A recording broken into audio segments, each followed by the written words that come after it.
PIC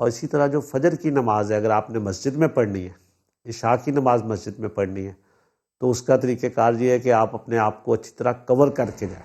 Punjab institute of cardiology کی انتظامیہ کے مطابق سردیوں میں مریضوں کے بستروں کے اضافے کے لیے پلان بھی ترتیب دیا جا رہا ہے۔ کیمرامین ٹیم کے ساتھ دانیال عمر، سما، لاہور۔ کرلایا ٹھیکیدار کے جتن کے باوجود اب بھی 250 سے 300 مزدور ہی ہو پائے ہیں۔ مزید بتا رہے ہیں سلمان احمد۔ جی دیکھیے، نزلہ ٹاور کی عمارت کو توڑنے کے لیے یہاں پر ہم سما ٹی وی بارہا نشاندہی کر رہا تھا کہ 60 سے 65 مزدور اس عمارت کو یہاں پر توڑنے کے لیے رکھے گئے ہیں اور وہی یہاں پر کام کرتے ہیں۔ بارہا نشاندہی کے بعد جو ہے وہ آج انتظامیہ نے یہ دعویٰ کیا تھا کہ ہم یہاں پر مزدور آپ کو دکھائیں گے۔ یہاں پر مزدور تو دکھائیں گے، لیکن جو ٹھیکیدار ہے اس کی طرف جانب سے یہ ہوشیاری کی گئی کہ مزید مزدوروں کو فوری طور پر یہاں پر بلایا گیا ہے۔ اور یہ جو مزدور آپ اسکرین پر آپ دیکھ سکتے ہیں مناظر کہ یہ بھی ابھی بھی 400 نہیں ہے، یہ 250 سے تقریباً 250 مزدور ابھی یہاں پر موجود ہیں۔ یہاں پر کچھ مزدور بھی موجود ہیں جو کہ آج بلائے گئے، ان سے ہم بات کر لیتے ہیں۔ آپ بتائیے گا کہ آج آپ کو یہاں پر کیوں بلایا گیا اور پہلے اس عمارت میں کبھی آئے ہو یہاں پر؟ اب پہلے بار نہیں ہے، ابھی آیا ہوں، کام کریں گے۔ سپریم کورٹ کے جو احکامات ہیں اس کے باوجود یہاں پر کس طرح کا مذاق بنایا جا رہا ہے یہ آپ بھی دیکھ سکتے ہیں، اور جو حکومت سندھ ہے وہ بھی دیکھ سکتی ہے۔ کمشنر کراچی کیا کروا رہے ہیں یہاں پر سب دیکھ سکتے ہیں۔ جی ٹھیک ہے سلمان، بہت شکریہ۔ اور ابھی آپ کو بتائیں کہ پاکستان میں یونیورسل ہیلپ لائن 911 پر کام شروع ہو گیا۔ ظہیر علی خان رپورٹ کریں گے۔ آگ لگ گئی تو فائر بریگیڈ کا نمبر ڈھونڈیں، ایمرجنسی میں اسپتال جانا ہے تو ریسکیو 1122 کو بلائیں، اگر کوئی واردات ہو گئی تو پولیس والوں کو الگ سے 15 پر اطلاع دیں۔ ایمرجنسی حالات میں ایک آدمی کس کا نمبر یاد رکھے، لیکن اب پاکستانیوں کا یہ مسئلہ بھی حل ہوا۔ ایمرجنسی سروس کوئی بھی چاہیے ہو، نمبر صرف ایک ملانا ہوگا، 911۔ اس کے بعد متعلقہ ایجنسی سے رابطہ یہ یونیورسل ہیلپ لائن کرے گی۔ وزارت انفارمیشن ٹیکنالوجی نے پہل کے نام سے 1 ونڈو ہیلپ لائن 911 کے منصوبے پر کام شروع کر دیا۔ وفاقی دارالحکومت سمیت 4 صوبائی دارالحکومتوں میں کال سینٹرز قائم کیے جائیں گے۔ ڈی سی اسلام آباد حمزہ شفقات نے اسے انقلابی اقدام قرار دے دیا۔ پہلی دفعہ یہ پاکستان کے اندر اگر ایک یونیورسل ہیلپ لائن ہماری بن جاتی ہے تو بہت سارا جو کریٹیکل ٹائم ہوتا ہے کسی کی جان بچانے کے لیے وہ ٹائم سیو ہو سکے گا۔ سما کو حاصل ہونے والی وزارت آئی ٹی کی دستاویز کے مطابق ایمرجنسی کال سینٹر میں 1200 ایجنٹس 24 گھنٹے 3 شفٹوں میں کام کریں گے۔ کال سینٹر پر دن میں 4 لاکھ کال ریسیو کرنے کی صلاحیت ہوگی۔ وفاقی حکومت سالانہ 1.5 ارب روپے خرچ کرے گی۔ ظہیر علی خان، سما، اسلام آباد۔ ابھی ایک بریک جس کے بعد ہوں گی ہیڈ لائنز۔ دیکھتے رہیے سما۔